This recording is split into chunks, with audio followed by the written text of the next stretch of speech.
I used to think being nice was my superpower. Always polite, always agreeable, always making sure everyone around me was comfortable even if I wasn't. But here's the thing about being nice all the time. It's exhausting, it's lonely, and worst of all, it's a trap. Kindness is an incredible virtue. It's about being genuine, considerate, compassionate, and respectful towards others. When we act with kindness, we are giving a piece of ourselves to the people around us, whether it's a smile, a helping hand, or just offering an ear to listen. But here's the thing, kindness has boundaries. True kindness means understanding where your limits are, knowing when to say no, and taking care of yourself in the process of helping others. It's not about constantly putting yourself last just to make someone else happy. On the other hand, being nice has become something different in our society. It's often about pleasing people, avoiding conflict, and maintaining a certain image that we believe others will accept. Nice is a word that many women are conditioned to strive for. Don't speak too loudly, don't upset anyone, don't rock the boat. If you're nice enough, you'll be liked, you'll be accepted, and you'll avoid the discomfort of standing out or facing rejection. But here's the truth, being nice can be a trap. It means saying yes when you really want to say no just to avoid disappointing someone. It means suppressing your emotions and desires, telling yourself that what others want is more important than what you need. It means shrinking yourself down to fit into the spaces that other people have created, leaving little room for your own needs, dreams, or voice. The problem with this is that when you're constantly sacrificing your own happiness and well-being just to maintain a facade of niceness, you start to lose sight of who you are.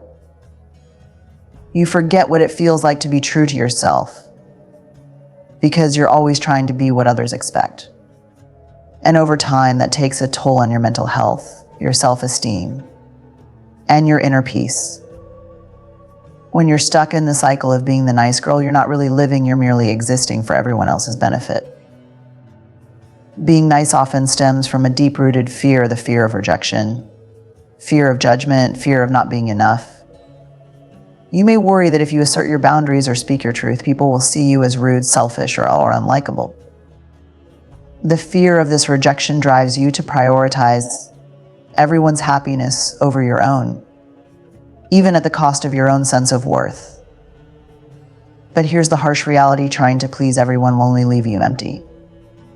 It's impossible to meet the expectations of everyone around you, and in the end, the only person you're hurting is yourself. The key difference here is that kindness doesn't come with strings attached. True kindness doesn't require you to lose yourself. It doesn't ask you to put your needs on hold to make others feel better. Kindness is about showing up for others while also showing up for yourself. It's about being able to say, I'd love to help, but I need to take care of myself first without feeling guilty. It's about knowing that taking care of your emotional and physical needs doesn't make you selfish, it makes you human. Think about it: when you're kind to yourself, you're in a much better position to be kind to others. If you're constantly drained, frustrated, and burned out because you're putting others' needs above your own, how much real kindness can you offer? You might think you're helping, but in reality, you're just spreading your energy so thin that you're unable to be fully present for anyone, including yourself. This is where boundaries come in. Boundaries are the invisible lines that protect your time, your energy, and your well-being. They are the limits that keep you from giving too much of yourself away. Boundaries allow you to say no when you need to protect your time and energy, and to prioritize your own needs without feeling guilty. It's important to realize that setting boundaries doesn't make you a bad person, nor does it mean that you're rejecting or abandoning others. It simply means that you understand that your needs matter just as much as anyone else's. Setting boundaries isn't always easy, especially for those who have been socialized to be nice. It can feel uncomfortable at first, even selfish. You might fear that people will judge you or that you'll disappoint someone. But the truth is, people who respect you will understand that you need to take care of yourself. And those who don't respect your boundaries, maybe it's time to reconsider whether they belong in your life at all. The ability to set boundaries is a vital part of self-respect. When you know what you stand for and when you understand that your time, energy, and emotional well-being are valuable, you stop being afraid of disappointing others by saying no. And in doing so, you stop sacrificing yourself for the sake of being nice. So the next time you feel the urge to say yes to something you really don't want to do, ask yourself, is this kindness? Or is this me trying to avoid conflict? If it's kindness, say yes with a full heart. If it's just people pleasing, then it's time to say no and start protecting your peace. By doing so, you're not only being kind to yourself, but you're also showing up more authentically for others. When you stop being the nice girl who says yes to everything, you begin to reclaim your power. You start to recognize that your needs, your boundaries, and your voice are just as important as anyone else's. And that's when true kindness begins, not the kind that exhausts you, but the kind that nourishes both you and the people you care about. When you stop being the nice girl, you stop hiding behind the walls of perfection and approval. You stop trying to fit into molds that were never meant for you. And you start embracing your true self, flaws, quirks, and all. This shift is more than just a change in behavior, it's a transformation that begins from within, a process of rediscovering your strength, your voice, and your worth. For so many of us, the idea of being the nice girl is ingrained from a very young age. We're taught to be accommodating, to put others' needs before our own, and to avoid conflict at all costs.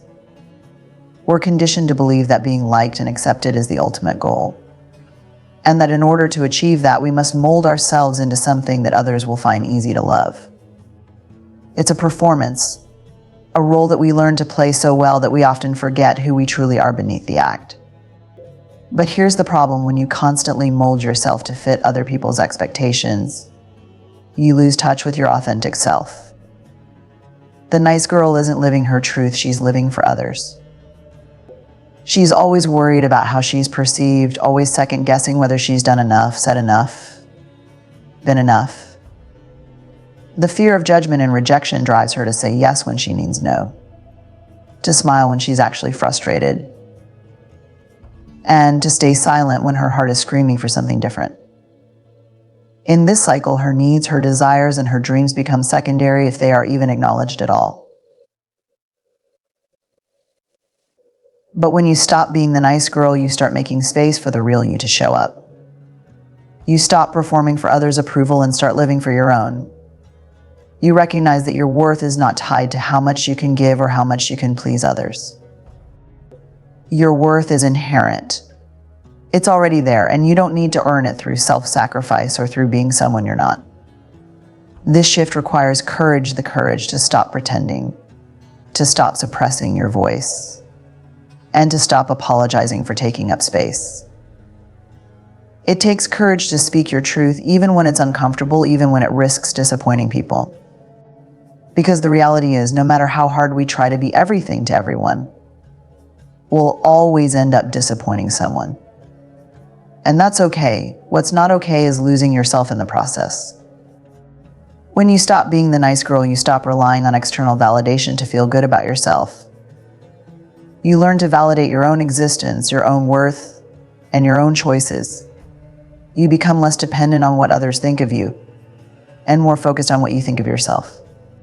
You start recognizing that your needs and desires are just as important as anyone else's, and that it's okay to put yourself first when necessary.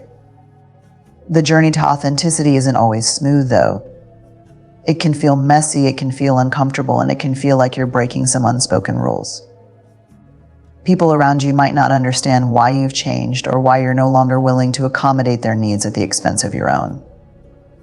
But the truth is, the more you step into your own power, the more you inspire others to do the same. You show them that it's possible to live life on your own terms, to stop bending over backwards for approval, and to create a life that is true to who you really are. The nice girl is a version of yourself that you wear like a mask, pretending to be something you're not because you believe it's the only way to be loved or accepted. But the real you is so much more than that.